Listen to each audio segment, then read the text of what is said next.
So, good evening, everyone. Welcome to the live interactive session number 5 for the course Nanotechnology in Agriculture. We'll just start with the session. So, good evening, everyone. My name is Amey Dokle. I am Prime Minister Research Fellow in the Department of Mechanical Engineering, IIT Tirupati. The course instructor for this course is Professor Mainak Das, and the professor in the Department of Biological Sciences and Bioengineering in IIT Kanpur. Uh, we will start with this session. So before we begin, like always, basic announcement. So this interactive session is not compulsory. It is just to boost your performance in the exam. We highly encourage you to attend this session. Be respectful in the chat. You can ask the question or when the question at the end of the session by unmuting yourself or else putting them in the chat box. The videos will be uploaded on the YouTube. This is the link for the channel. The session plan. So basically, as always, we'll do the previous year assignment number 5, and then we'll move towards your question and answer session. So this is a 8-week course. So we have completed the first 4 weeks. So the first week was history of agriculture and the role of chemicals in modern agriculture. Uh, ইসের কলটা নিয়ে যায়।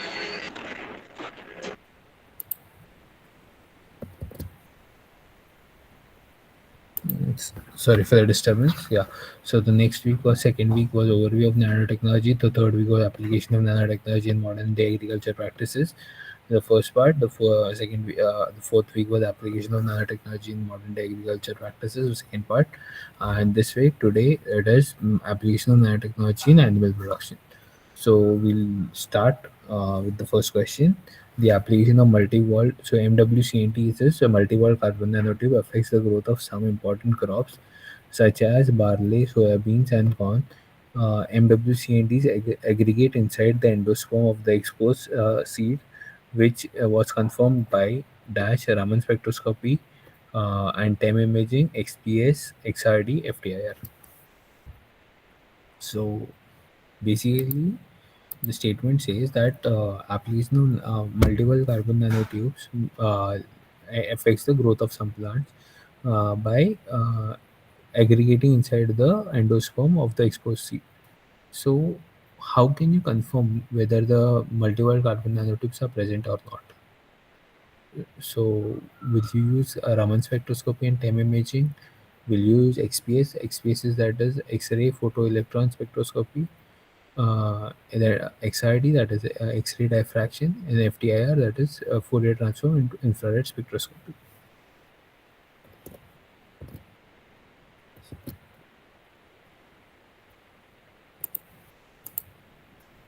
So any guesses? If you don't know about this technology, I'll just explain it to you in brief. So Raman spectroscopy is basically it gives out the bond length. So if there is any bond length between the uh, two atoms, so for finding out the bond length, Raman spectroscopy is used. TEM is basically imaging a microscopic technique, so it is used to find the surface morphology and the shape of nanoparticles. XPS is basically a surface-based, like if you want to find out the surface level, whatever is there on the surface, where the surface composition and surface morphology, you can use XPS. XRD is basically used for like finding out the crystal structure, more or less that technology, and FTIR is used for finding out the functional group. So, what technology do you think will be the most impactful in finding out the presence of multiple carbon nanotubes in the endosperm? So the answer is Raman spectroscopy and TEM imaging. So this is how the technology looks like. So basically, you have incident light, and then you have the scattering happening. So depending on the scattering, you can find out like what is the bond length between the two atoms. Okay, and this is the TEM. This is the TEM setup. How it looks like. It has to be kept in the vacuum. So electrons are generated by the electron gun, and then they are bombarded on the sample, and Based on the electrons that are transmitted, you get a final image. So that is how a TEM microscope looks like. So based on that, you can just find confirm whether the multiple carbon nanotube aggregates are present in the endosperm or not. Any doubts? Okay, so we'll move to the second question.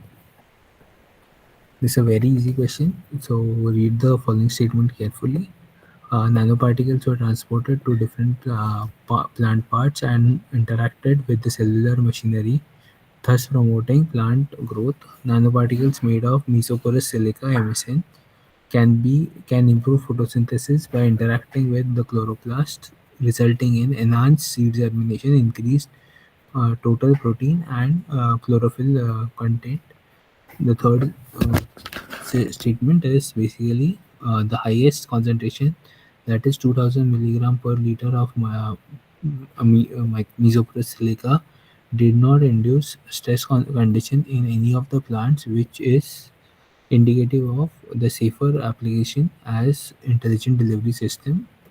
The last statement is basically silica is essential in providing nutrients, as its deficiency makes plants weaker and highly susceptible to biotic and abiotic stresses. So you have to choose which of the statement are correct. The first option says statement C is incorrect. Then the second option states statement B is incorrect. The third option states statements A, B, C, and D are all correct, and the fourth option says statement D is incorrect. Any guesses?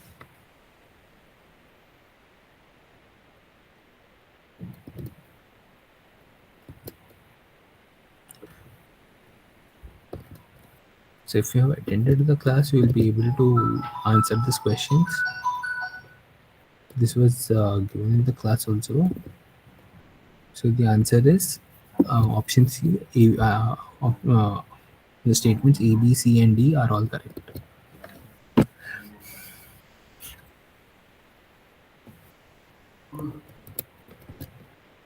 So we'll move to the third question. The positive effect of iron nanoparticles on Capsicum annum plant at lower concentration was found with increased plant growth by increasing dash and green stacking. In contrast, when these nanoparticles were applied at the higher levels, they cause harm to the plant, a mitochondria, chloroplast number, lysosome number, Golgi number.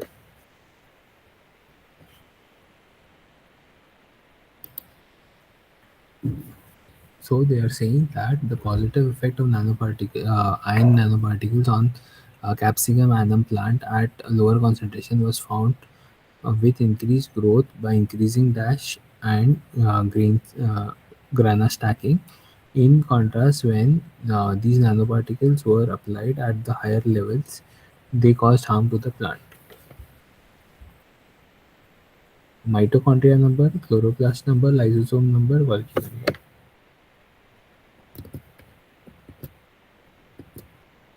Any guesses? So the answer is chloroplast number. So this is how mechanism looks like for iron nanoparticles in the plant. So basically, when the iron goes there, uh, higher the chloroplast number. So basically, higher the photosynthesis happening. So in that way, you will have better plant growth. So basically, higher the chloroplast number, higher the chlorophyll being generated, so you'll have a faster plant growth. So basically what affects it is increasing the plant growth by increasing the chloroplast number.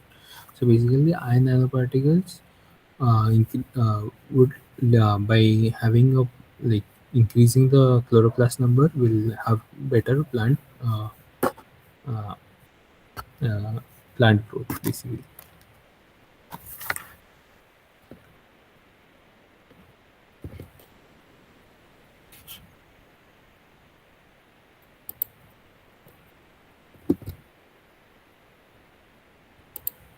So we move to the question number 4. Plant protect themselves from osmotic stresses by producing various organic osmolytes such as amino acids such as proline and glycine, by polyols and thiolase, thiolose, basic amino acid, polyols, and trialose, and amino acids such as proline and glycine.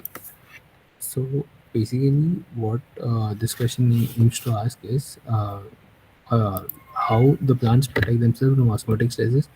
Like, so osmolytes are basically the organelles that are responsible for like that uh, protect the plant from osmotic stresses. So basically, water related stresses. So basically, if there is too much of water or if there is too little water, in both cases, it is dangerous to the plant. So plant develops its internal mechanism per se. So that what the organelles that it develops are called as osmolytes.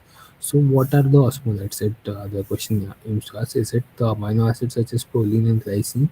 Is it polyols and trialose? Is it basic amino acids, or is it polyols and trialose and amino acids such as proline and glycine? Any guesses?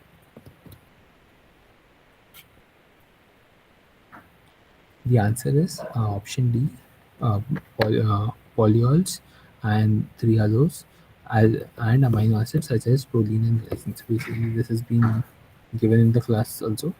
So this is the answer. This is how the setup works. So when we say there is an oxidative stress, uh, it the cell through use of osmolytes, it tries to protect itself by maintaining some balance. Okay.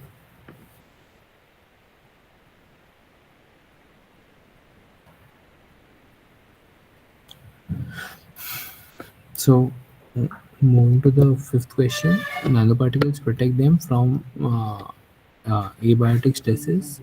Toxic metals binds to the surface of the nanoparticles owing to the large surface area and small size, thus reducing its availability. Abiotic stresses causes drought, salinity, alkalinity, temperature fluctuation, and mineral and metal toxicity. Uh, Nanoparticles can mimic the activity of antioxidant enzymes in the form of nanoenzymes that can scavenge from oxidative stresses. The options are statements A, B, C, and D are correct. Statement D is incorrect. Statement C is incorrect. Statement B is incorrect.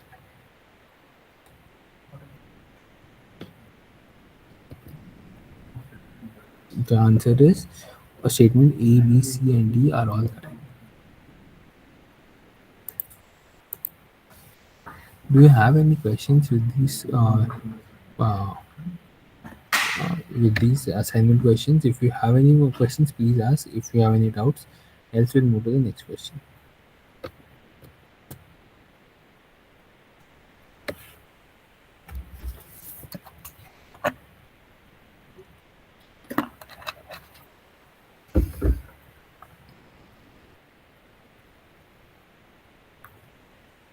So moving to the sixth question, in the photosynthetic machinery, dash and ATP are the primary targets under stress conditions, that is nutrient deficiency, salinity, water, uh, drought, and heat.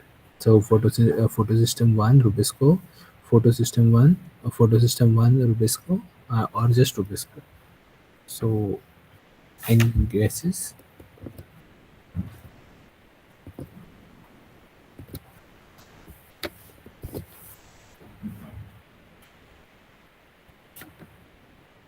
The answer is C, photosystem two and Rubisco.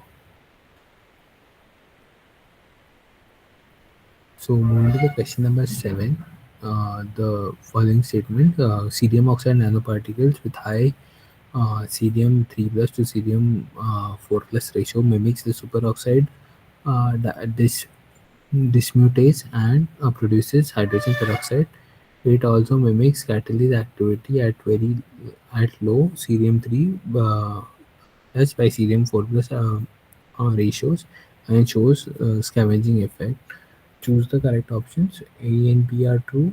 Only A is true. Only B is true. Only both A and B are false.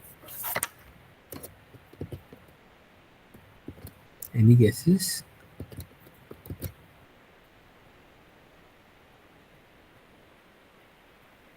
The answer is A and B are both true. So what will happen is, when the ratio of cerium 3 plus and cerium 4 plus is very high, what will happen is there will be lot of free oxidative. So what will happen is, when there is a positive ion, so basically what will happen is it will try to bind with a negatively charged atom. So right, when there is a positively charged atom, it will obviously try to bind to the negatively charged atom. So what will happen is that will create high oxidative stresses on the overall environment, which will lead to production of hydrogen peroxide. So that is how the entire system works. So when the concentration is low, there will be very less uh, um, oxidative stress happening. So it will lead to, like, it will try to absorb the very few.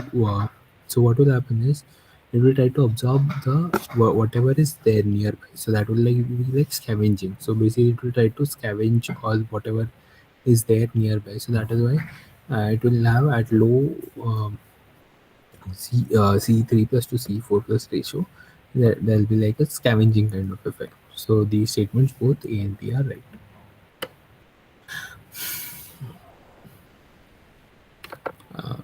Moving to the question number 8, maintenance of the cytosolic dash is considered as one of the hallmarks of salinity stresses. Sodium, potassium, sodium by hydrogen ratio, sodium potassium ratio. So, any guesses?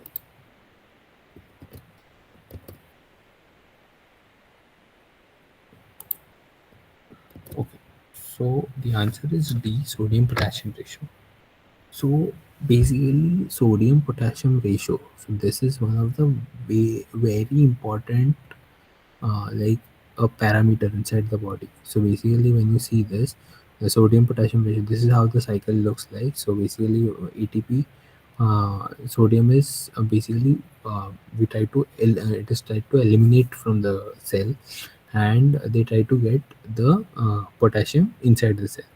So basically, what is happening is that NAK pump. So even in our human body or anywhere, any living organism, for any cellular system to function, the NAK ratio is very important factor. So basically, the sodium potassium ratio, if even in even if in our body, if the sodium potassium ratio is not maintained properly, we might also like face various problems like seizures and all those things. So basically, sodium potassium ratio is a very important ratio for maintenance of regular cellular activity. So that is something which you need to know. So if anywhere they have a question wherein sodium potassium ratio is there, so there is a high likelihood that that is the answer. Okay. So this is again a very important, very easy question. Dash is known to be the second most abundant material on the earth after oxygen, and it has gained significant importance in agriculture. Magnesium, zinc, silicon, iron.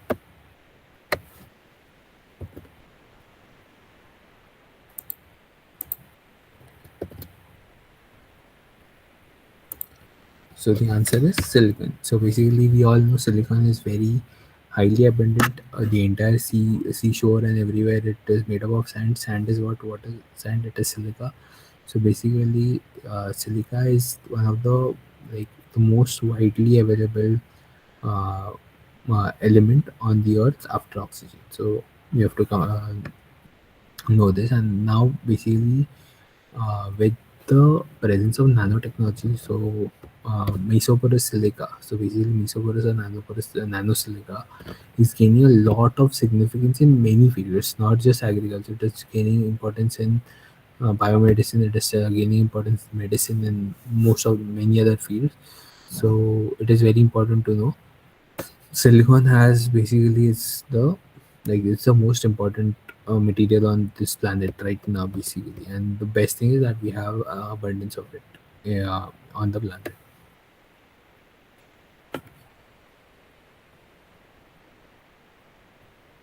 So Moving to the 10th question, water deficit is a severe issue in plant cultivation as it leads to the loss of vigor and causes severe damage to the crops. Nano titanium dioxide can improve the hydration status of the plant by increasing the activity of nitrate reductase enzyme, which in turn enhances the accumulation of lipids, osmolytes, vesicles, sodium.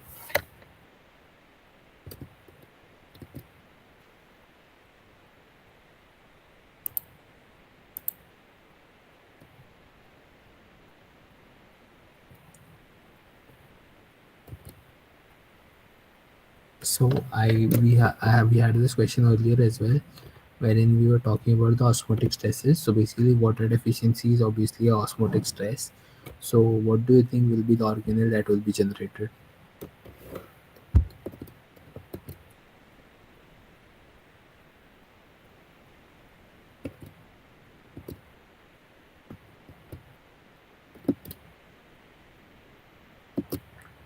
We will have osmolytes. So basically, whenever there is a like what osmotic stress that has been generated, so basically plant will obviously try to fight.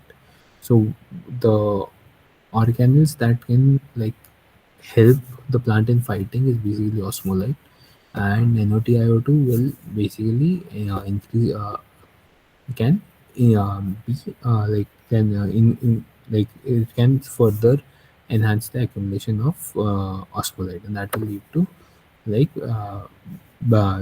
like increasing the loss of vigor and reduce the damage to the crops.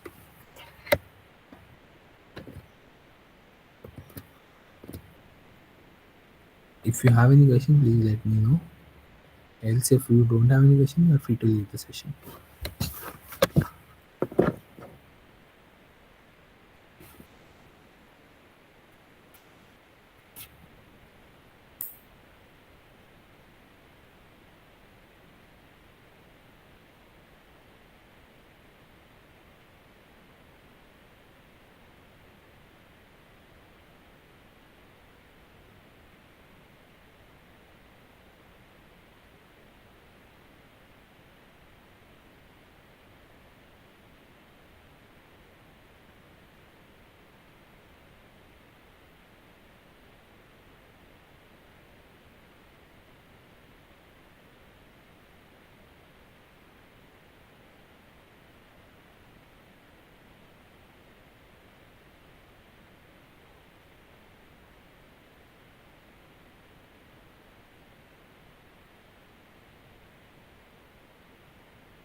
Please let me know if you have any questions. If not, you are free to leave the session.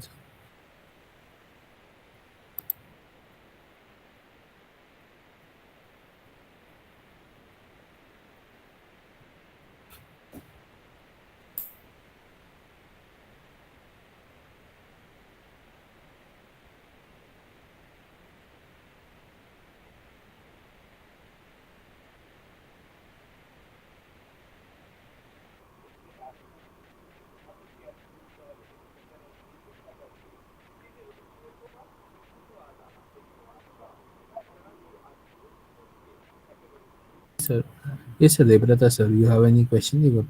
Please let me. Contact angle of water on oily surface, sir. So basically, where I'll show you how the mechanism works. I'll just show you the formula. I'll show you.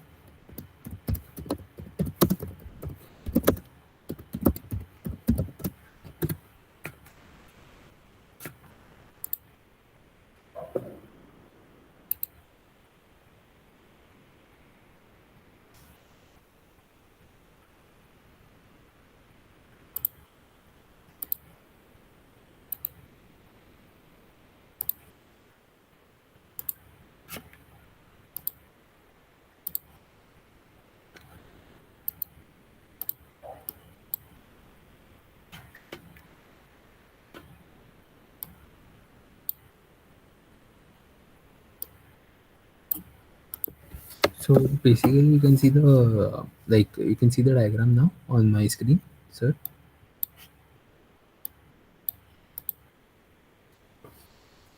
So what happens is when anything is able to spread on the surface, you will have this contact angle will be in the acute range. So basically, the more it is able to spread anything, so if it is more spreading, you will have this range. But when something is immiscible, so something like oil and water, you'll have a droplet forming here. So the contact angle would be more than 90 degrees. Okay, so what will happen is the more something wants to spread on it, it will have a lesser contact angle, and the higher its tendency to like not spread or to be separate from each other, you will have a up to more than contact angle of more than 180 degrees. Okay, one more than sorry more than 90 degrees. Okay, I hope I was able to answer your question.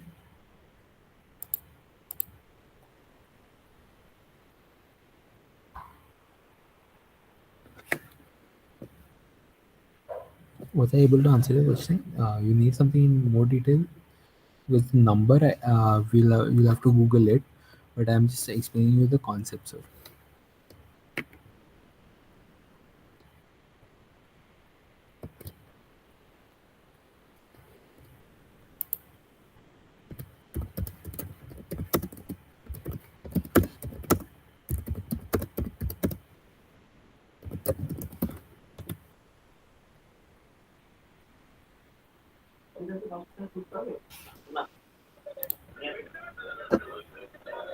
So it may be more than 90 degree or Yeah, yeah, less it than is more 90 than. degree also.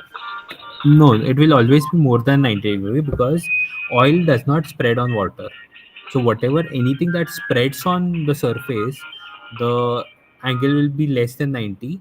If it does not spread, it will become more than 90. Okay. Okay, sir. Okay.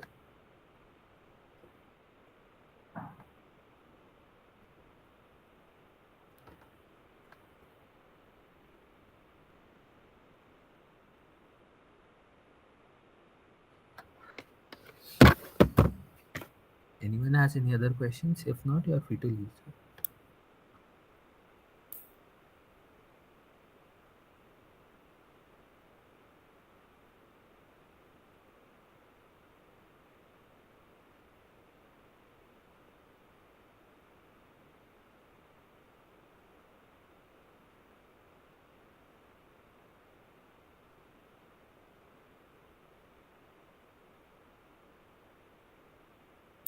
Anyone has any questions?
Does anyone have any questions?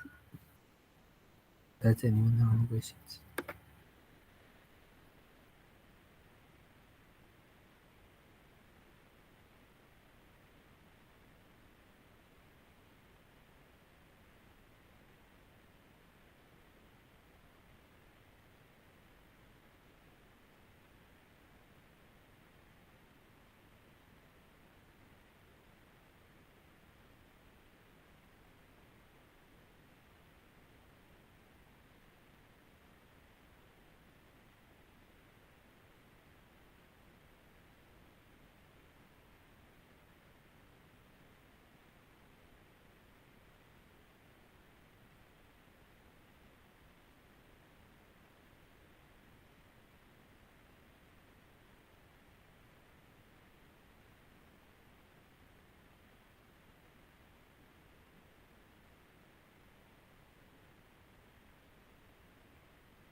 Any questions? We'll just skim through the questions again.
Anyone has any questions? Any?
Any questions?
I see that there are no more questions, no more participants actually.